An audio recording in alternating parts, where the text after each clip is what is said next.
I've always been really interested in where things come from, not just wine, but that's at the core of why I'm a wine lover, and I think it is for a lot of people. The source of where this comes from, and supermarket wines in the United States just pop up like weeds. There are these brands we don't know where they're from, we don't know who made them, and my friends are always asking about them because they're the wine's $8, and they want to know, is this a good wine? It's Red Autumn Chardonnay. What do you know about it? Well, I don't know anything about it. And that happens to me all the time. I'll be in a supermarket with a friend. Oh, what do you think of this wine? Well, I don't know. I don't know what that is. So I've always had this in the background. I've always thought this. And then one day I was watching TV. There was an ad on TV on the screen for these supermarket sale wines at, 60% off or whatever. And I took a screenshot. And as you can see in the blog post, and I thought, you know what? I'm just going to find out where these wines come from. It's a high enough definition that I can see the names. I'm going to look them up, and I'm going to find out what I can find out to the best of my ability.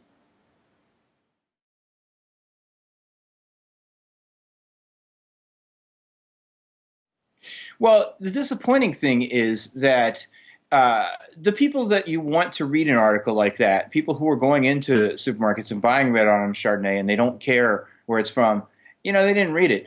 Um, the people in the wine industry who already know that we have this process for turning the same bulk wine out of some enormous container into 5 different brands, whichever one seems more interesting to consumers at the moment. They liked it. They thought it was fun. That it was interesting.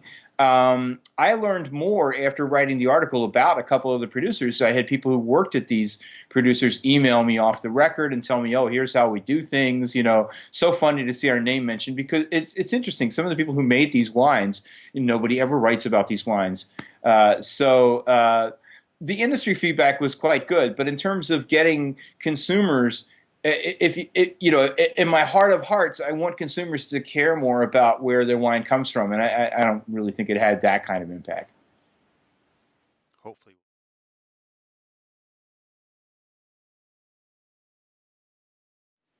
I think that the digital wine writing world is so much more exciting than it used to be under the old print writing world. And I don't know that it's any different now than it was 5 years ago.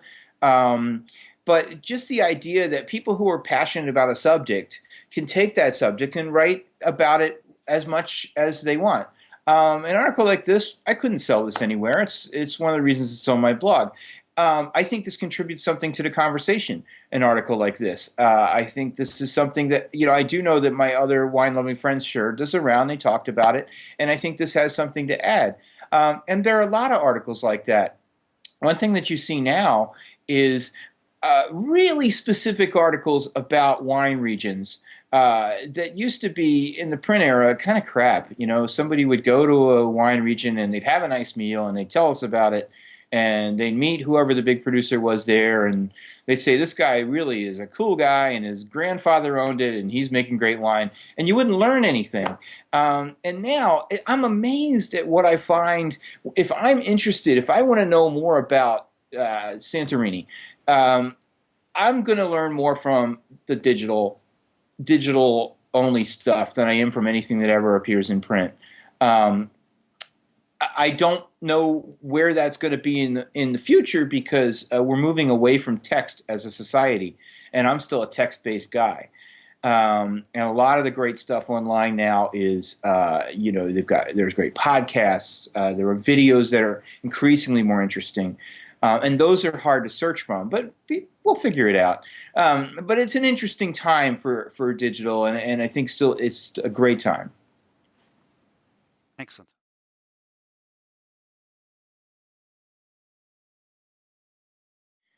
Uh, the idea of specialist versus generalist, I think, for one thing, nobody should get into writing or talking or cartooning about wine on the internet because they want to make money and get wealthy at it.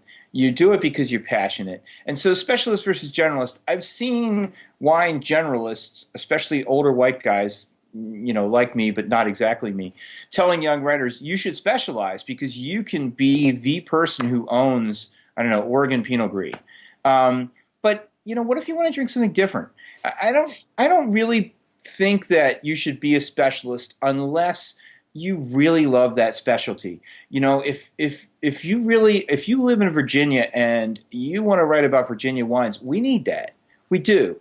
And you should write about Virginia wines and have a website about Virginia wines. But that shouldn't preclude you from saying, but wait a minute, I just went to Bordeaux and they're making some pretty good Bordeaux blends there too.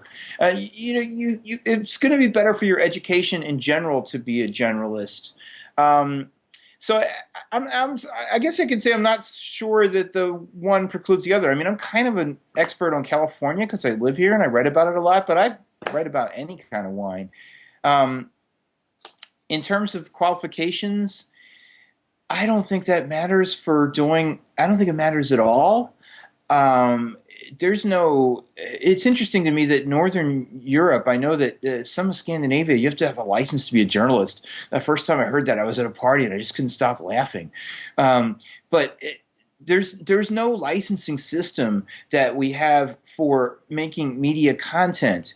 And the wine, I have tremendous respect for master sommeliers and masters of wine. They really are knowledgeable about their subject. But the point of being a master sommelier is to work for a big wine company and sell their wines. Forget it. It's about getting off the floor of being a sommelier. And the point of being a master of wine is about selling wine. Neither of those is really for writing about wine. There is nothing directly applicable. And I actually, with apologies to a former editor of mine, Rebecca Gribb, who's a master of wine and a great writer, I actually don't think either one of them helps you write about wine. You become too academic. You have to consider too many things. Academic writing has to make sure that it says everything that needs to be said in an article, no matter how long that takes. That's not good media writing. So in terms of credentials, I don't think that they're important at all. I think people should pursue continuing education about wine, but that could be drinking. It's probably best as drinking, talking about it with other people who love wine about wine. Excellent.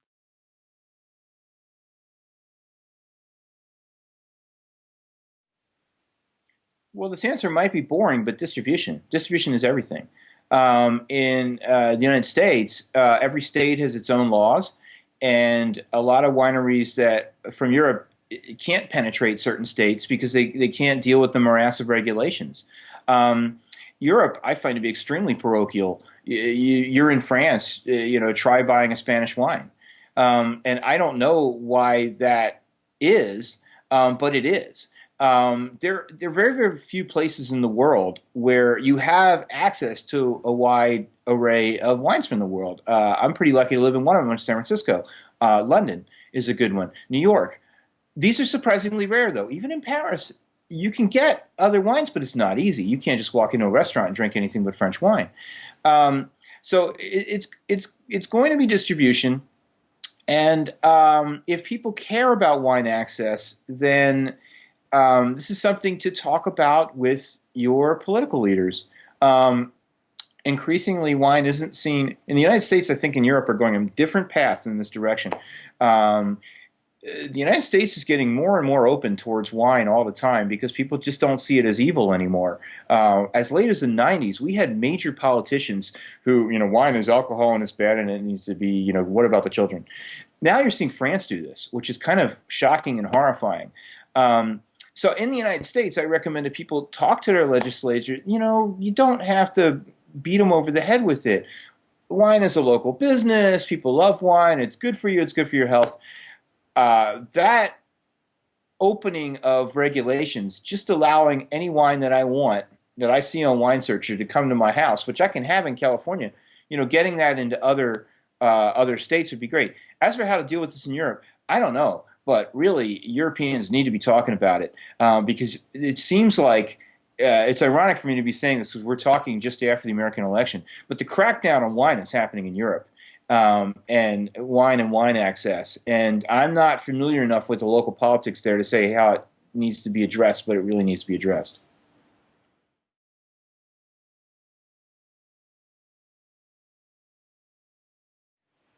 It makes me sad to see the wine industry having to talk about moderation because this is a very defensive stance, and you can't win with this stance. You're automatically, when you start talking about moderation and you're the wine industry, you're automatically saying, we know our product is bad and dangerous, and you really shouldn't have too much of it. And I frankly think this is the wrong stance. I think the spirits industry needs to do it for fairly obvious reasons, but wine and spirits are different. I personally think the wine industry is better off talking about the healthful aspects of wine, the cultural aspects of wine, how important wine is to communities, and the culture of enjoying a meal with your friends and family. But these sort of things are all positive. Once even throwing the word moderation out there scares me. I would not, on my own blog, ever talk about it. I don't talk about. I try to avoid talking about alcoholism. I don't think alcoholics are drinking wine for the most part. There are some, book club ladies, that sort of thing, but it's the spirits industry. Let the spirits industry do the talk about moderation that they need to do, and the wine industry should try as much as possible. Terminology is important, to use only terminology that is positive about wine. Okay.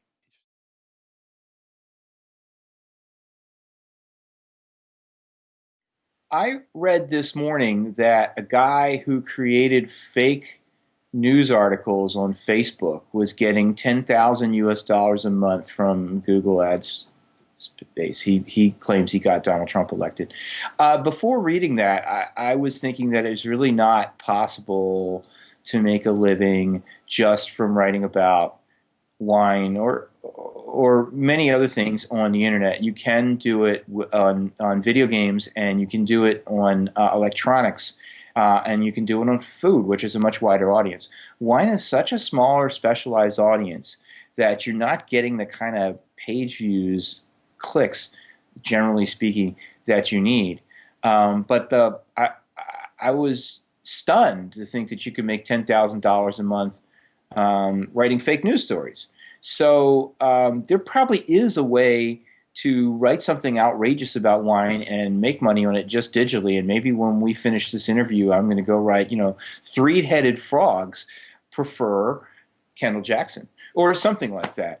And my fortune is assured.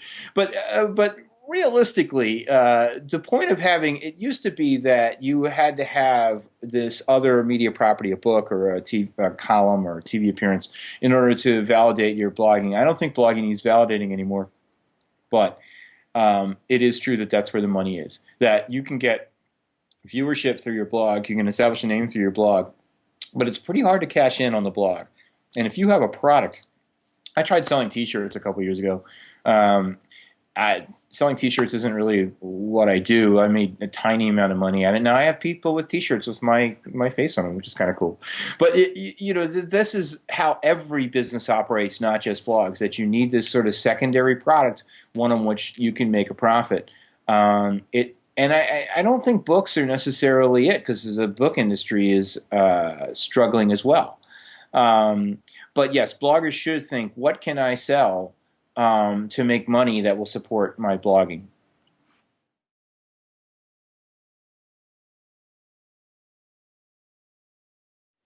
As a freelance writer, I don't have a day job, and I am the absolute bottom of the trickle-down economy. Things are pretty good in about 2010. Media sites discovered, like the Huffington Post, discovered, hey, people will write for us for free. Therefore, that's what content is worth. And for a couple of years, it was really hard to get anyone to pay you for content. And then sites discovered that content was worth having, that you get what you pay for. And things have been reasonably good for freelance writers the last few years. But any interview that we have right now, where I'm sitting in the United States, I can't get past the election we just had, and the tremendous amount of uncertainty for the future. I mean, I haven't spent any time this week talking about my future as a freelance writer, but I have spent some time talking about whether I want to leave the country and live outside of it, and what steps we need to do right now if we decide we have to make that decision. I mean, that's what my planning is about, fleeing, dictatorship. So Um, I'm going to say that my medium term future is just going to be trying to stay free in an area where I can write curse words on my blog and drink some good wine and not get sent to an internment camp.